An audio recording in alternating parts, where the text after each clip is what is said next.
Now, good afternoon. Welcome to my YouTube channel. And the Shine Your Eye YouTube channel with this. Say I talk and say we will talk about a lot of things for here that get to do with women. Okay?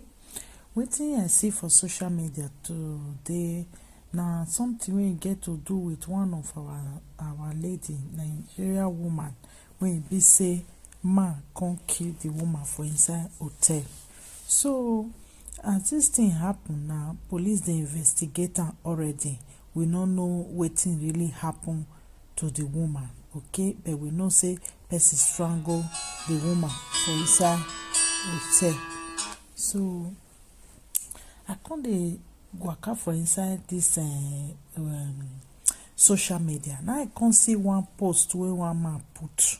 I go put the post during this video.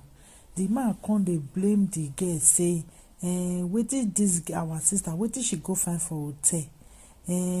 If they say make una dey contented with the wetin una get, una no go dey contented, una go dey find money everywhere, this that. But I don dey see this thing so many times, all the time. Something go happen like this to woman. They go dey blame the person wey be say he don die. Why e be say we get this kind evil mind for our country and we get this kind bad mentality? How we will take change this mentality of when e be say person carry person go hotel no be bad place, no be where person no fit go. Na person still taking money build hotels, they build school, build hospital. Say if you want stay, you fit stay. They no talk say if you carry person reach hotel, you go come strangle and you go come kill am. They no talk am like that. You understand me? And this girl, as police talk, they say na a boyfriend do am. We never know because the thing dey investigation. Okay? And this girl, so when they kiss her, she get one baby. Una no pity the baby when she gets. Una no pity the girl when they kill. Una no pity family. Why it be say we get bad mind like this, we Africa? Why it be say we get so much evil mind, bad mind like this? Una no pity say this person get family, he get mama, he get papa, when they go through pain now, he even get pikin. I go through all the comment section, I don't see where one man for condemn this thing. All the blame now to the girl when don't die. All the blame now to the girl when don't die. What did she go do for hotel? What did she go do for hotel? If una know say ashawo na bad thing, why una know they stay away from ashawo? Today we go see the one we carry ashawo no gree pay am. Na matter say ashawo no good, but na person they sleep with them. These people they know they sleep with themselves. Now person they go they carry them for where they for day their own jejeje. Go they take them, do what they want to do.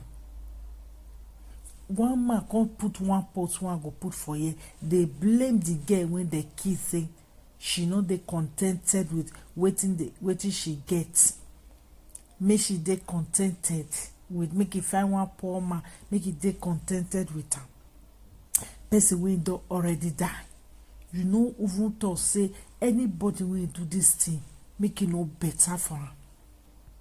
Anybody will carry this girl kill her, make it no better for that person. Make that person not see peace for your life. Una no go get sympathy again. Wetin come chop una heart? Wetin chop una empathy, Nigeria people? Wetin chop una empathy? This heart wey dey take pity for person so. Wetin happen to una own? Una dey blame the woman. No man want to see for that comment section. Even throw word go give the person way by that girl. Say why you kill this girl? Why? What did this girl do you when you do one like this? You not think of a pikin when she get. You not think of the poor young girl. You just snuff life come up for the girl for nothing sake. Waiting you want get. No of una condemn her. Instead, una they condemn the girl when they kill wey no go come back again, come defend herself, come talk say see as e take happen o, this person na my friend o, this person na my brother o, this person na my neighbor o, e be say make we go hotel o, make we come talk o, or make we come do business o, I no know as e come take turn up like this o. This woman no dey come back again, come defend himself. Una wey suppose to condemn this evil act, this bad thing when this man or this boy do so, una come dey support am. If this thing, question wey me wan ask say, if this thing happen to una sister, this kind bad evil comment una dey put so for comment section, una go put am like that? If say na una sister, una will wake up for social media one day, they put say they dey find so person, the person come happen say na una sister, una go put that same comment? Now that question I get for una when they put this kind comment, they blame women when be say that they walk jeje for their road. It be like say doctor the hospital now, person go there go dey disturb her. Now that person you go blame, abi na the doctor you go blame. E be like say market woman dey home now, they say something, person go dey scatter his shade. Now who go from a house comot go meet market woman for go dey scatter his shade, now you go blame abi the market woman. Make we dey reason things before we dey put mouth at all, say we dey comment for some kind things for this social media. Make we dey reason am well. I don't see where na for the put say na slay queen at this one. Now you make this kind of bad thing dey happen all the time, because una as a society don already condemn this person totally. Una don condemn am even their life, say she's supposed to kpai, and the concept person will come kpai am, which is very bad. We need to be our brother's keeper. We need to condemn evil when we sight evil for face. We need to condemn am. We don't have to be a coward. We never be a coward society, and make we not try to be one. Make we condemn evil. No be say if you know say you don't want to deal with woman, leave and make it dey go, may fall another man, may fool everywhere. Now so women fool everywhere. Choose the one way you want and leave the woman. No be say you will carry poor woman when they say cold, if they live her life, you will go bam for no sake, for nothing sake. I beg, wanna change this on our mentality. Wanna till they blame women for everything. Would they go rape woman? Now the woman will come blame. Now go leave the man will do this thing. Person go do woman something. Now go blame her for everything. When una go learn our Naija men, see comment wey person they put for there, say the woman supposed to do this, the woman supposed to do that. If that woman stand for road there, she no see who carry her, she no go as. But una no go fit stay, so una no go carry the poor woman for where she stand. You carry the woman finish, use and finish, you go leave her for where you for see her. Let her they go with her life. To take person life and not care for whatsoever reason, it is very, very wrong. Mona they use sense for everything one they do. I beg. Mona they use sense, especially all these men. Now they condemn all these ashy women. They condemn them. But now they patronize them. Now no go let them rest for where they for stand their own JJJ. Make we use sense for everything we they do. Everything we will do at the end, repercussion they everything. Repercussion they.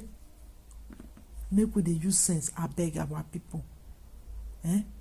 This kind art, make we dey condemn a man and woman. If we dey condemn this kind art, it no go dey happen like that again. People go dey think twice. But when you see say person want commit this kind thing, you would think of for a mind say if they see the girl for test say she buy, they go blame at the end. They go blame the girl say she follow man go hotel. They go blame the girl say na slay queen. They go that is people they take advantage of that thing. Take they commit evil. This kind of thing fit be this girl today. Tomorrow if it be your sister, if it be your brother, if it be your neighbor, if it be person where you know. Nobody country wey for dey do this kind thing and they go free like that. Nobody is free for that kind country. Make we build better society where all of us go enjoy as people. I beg my Nigerian men. Make we build place where we say go dey safe for our children. Make we know they support evil. If you see evil, stand. Whether you be man, whether you be woman, not care. Stand and fight. Don't support evil anymore. I beg.